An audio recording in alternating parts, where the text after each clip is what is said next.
peace be upon him. This is where his unique ability, his divine knowledge of Ta'wil al-Ahadith, the interpretation of dreams, begins to shine. Yusuf smiled and said something that every Muslim should remember. He said, "The interpretation belongs to Allah alone. Then tell me your dreams." This is mentioned in Surah Yusuf, verse 37. Before interpreting their dreams, Yusuf first called them to believe in Allah. He reminded them that the knowledge of interpreting dreams was not his own power, but a gift from Allah. He said, "That is from what my Lord has taught me." This shows us the humility of the prophets, the way they always attributed success to Allah, never to themselves. Then he asked them to describe their dreams. The first man, the cupbearer, said, "I saw myself pressing wine." In his dream, he saw grapes, and he was squeezing them to make wine for the king. Yusuf listened carefully. Then the second man, the baker, said, "I saw myself carrying bread on my head, and birds were eating from it." Both men waited anxiously for Yusuf's answer. They could see that he was thinking deeply, that he understood something they could not see. Yusuf turned to the cupbearer first and said, "As for one of you, he will pour wine for his king as he used to do before." This was good news. It meant the cupbearer would be released from prison and would return to his position in the palace. Then Yusuf turned to the baker, and his face became serious. He said, "But as for the other, he will be crucified, and the birds will eat from his head." This was a terrible prophecy, a prediction of execution and death. Then Yusuf said something very important. He said, "The matter has been decided about which you both inquire." This is found in Surah Yusuf, verse 41. He was telling them that what he had seen in the interpretation was certain. It would definitely happen. It was decreed by Allah. And then Yusuf made a request to the cupbearer. He said, "Mention me to your king. Tell him about me. Ask him to look into my case because I have been wrongly imprisoned." This was not a sign of weakness or doubt in Allah. This was simply taking a lawful means, making use of an opportunity that Allah had provided. 3 days later, everything happened exactly as Yusuf had said. The cupbearer was released and returned to serve the king. The baker was executed, and birds ate from his head, just as the dream had foretold. The interpretation was perfect, precise, and undeniable. But here is the sad part. The cupbearer, in his joy and relief at being freed, forgot about Yusuf. He forgot his promise. He forgot the man who had given him hope when he was in despair. The Quran tells us that Satan made him forget to mention Yusuf to the king. So Yusuf remained in prison, not for days, not for weeks, not for months, but for several more years. Some scholars say he stayed in prison for 7 additional years after this incident. Imagine the patience required to endure that. Then came the night that would change everything. The king of Egypt, the ruler of the most powerful empire on earth, had a dream. It was not an ordinary dream. It was vivid, strange, and deeply troubling. He woke up in the middle of the night, his heart pounding, his mind racing. The dream had shaken him to his core, and he knew it meant something important, something that concerned his entire kingdom. The next morning, he called all his advisors, his priests, his magicians, and his wise men. He gathered them in the great hall of the palace and said, "I have seen in my dream 7 fat cows being eaten by 7 lean cows, and 7 green ears of grain, and 7 others that were dry. O assembly of notables, explain to me my vision if you can interpret dreams." This is recorded in Surah Yusuf, verse 43. The king's voice was urgent, almost desperate. He needed answers. He needed to understand what this dream was warning him about. But the wise men of Egypt, with all their knowledge, with all their training, with all their experience, they could not interpret the dream. They looked at each other in confusion. They whispered among themselves. Finally, they said, "These are confused dreams, and we do not know the interpretation of such dreams." They failed. The greatest minds in Egypt were powerless before this divine mystery. The king was left frustrated and worried. What did the dream mean? What was going to happen to his kingdom? At that moment, the cupbearer suddenly remembered.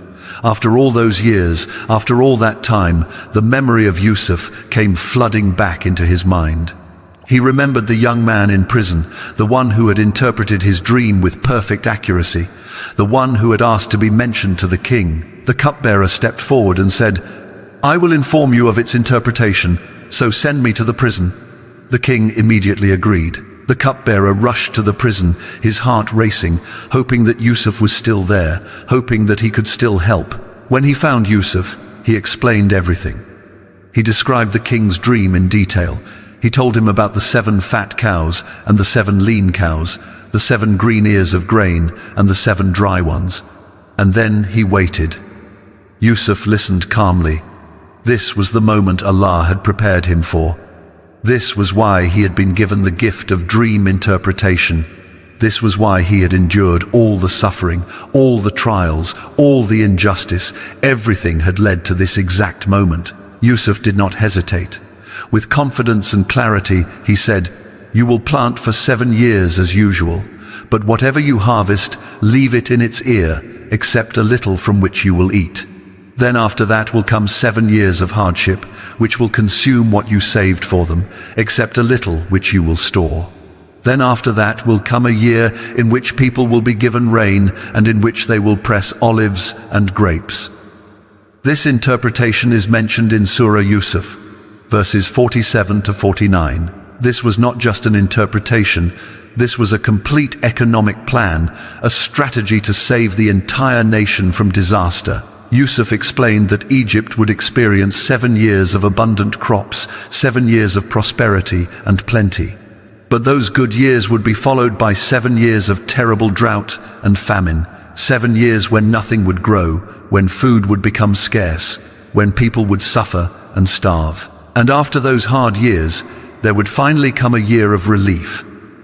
A year when the rains would return and life would go back to normal. When the cupbearer brought this interpretation back to the king was amazed. This made sense. This was clear. This was exactly what he needed to hear. But more than that, he realized that the man who interpreted this dream was no ordinary prisoner. This was someone special, someone wise, someone who possessed knowledge that no one else in Egypt had. The king immediately said, "Bring him to me." He wanted to meet Yusuf right away. He wanted to appoint him to a position of authority. He wanted to use his wisdom to save the kingdom. But when the messenger came to release Yusuf from prison, something incredible happened.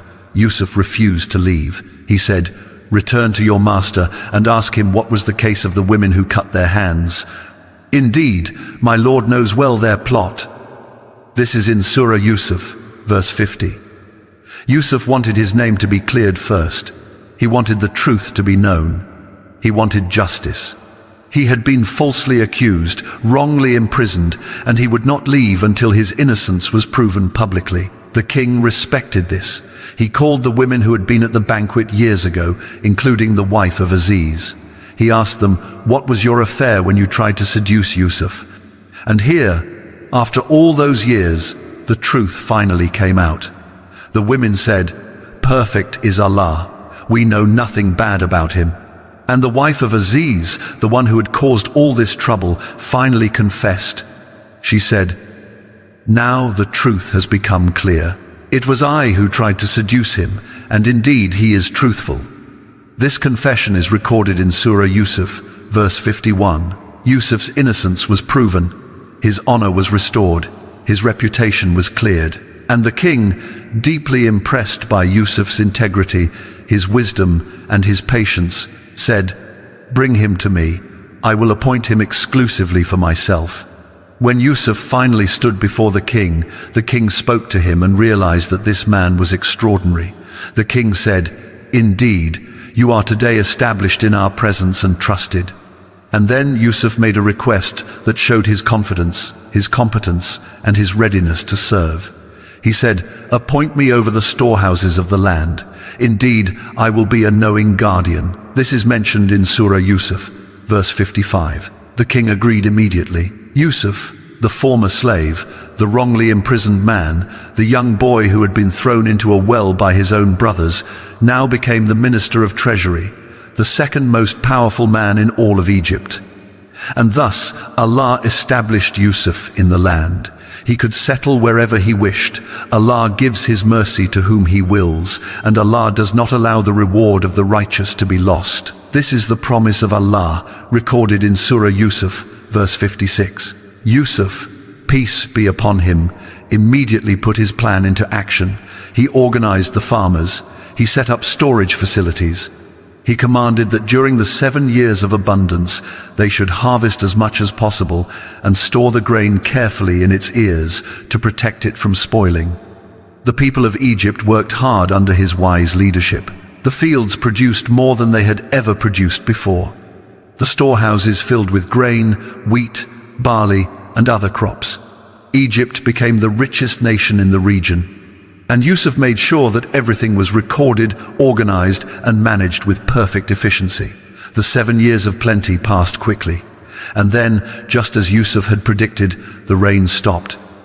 The rivers began to dry up. The crops failed. The famine began. It was not just in Egypt. The drought spread across the entire region, affecting all the neighboring lands, including the land of Canaan, where Yusuf's father Yaqub and his brothers still lived. People from everywhere started coming to Egypt, begging for food, willing to pay any price to feed their families. And because of Yusuf's planning, Egypt had more than enough.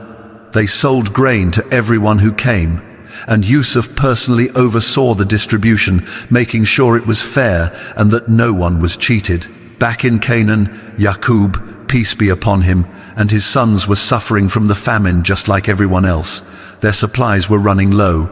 They needed food desperately. Yaqub heard that there was grain available in Egypt, so he called his sons and said, "I have heard that there is grain in Egypt. Go down there and buy some for us, so that we may live and not die." This is mentioned in Surah Yusuf, verse 63, according to the story's context in Tafsir. But Yaqub kept his youngest son Binyamin at home. He could not bear the thought of losing another son. The pain of losing Yusuf had never left his heart. Even after all these years, he still mourned, he still hoped, he still prayed that somehow, somewhere, Yusuf was still alive. The 10 brothers traveled to Egypt. When they arrived, they went to the distribution center where grain was being sold. And there, sitting on a throne, dressed in the finest clothes, wearing the symbols of authority and power, was the minister of Egypt. They did not recognize him. How could they? The last time they saw Yusuf, he was a young boy. Now he was a grown man, speaking Egyptian, dressed like royalty, commanding an empire. But Yusuf recognized them immediately. His heart must have been pounding. These were the brothers who had betrayed him, who had thrown him into the well, who had sold him into slavery, who had caused him and his father years of pain. But Yusuf did not reveal himself. Not yet. He treated them kindly. He asked them questions. "Where are you from? Who is in your family?" They answered honestly. They told him they were from Canaan, that they had a father and a younger brother at home. Yusuf gave them their grain, but then he said something that surprised them.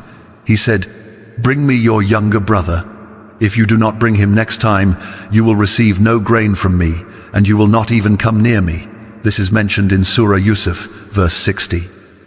The brothers were confused. Why did this Egyptian minister care about their younger brother? But they had no choice. If they wanted food, they had to obey. Before they left, Yusuf secretly ordered his servants to put the money they had paid for the grain back into their bags. He did not want to take their money. He wanted to show kindness, even though they did not know who he was. When the brothers returned home and opened their bags, they found their money returned to them. They were shocked. They told their father, "Oh, our father, what more could we want? This is our money returned to us. We will get food for our family, we will protect our brother, and we will get an extra camel's load of grain. That is an easy measurement." This is from Surah Yusuf, verse 65. But Yaqub was hesitant. He remembered what had happened to Yusuf. He said, "Never will I send him with you until you give me a promise by Allah that you will bring him back to me, unless you are surrounded by enemies and unable to return." When they gave him their promise, he said, "Allah is witness over what we say." This is recorded in Surah Yusuf, verse 66. So the brothers returned to Egypt, this time bringing Binyamin with them. When they arrived,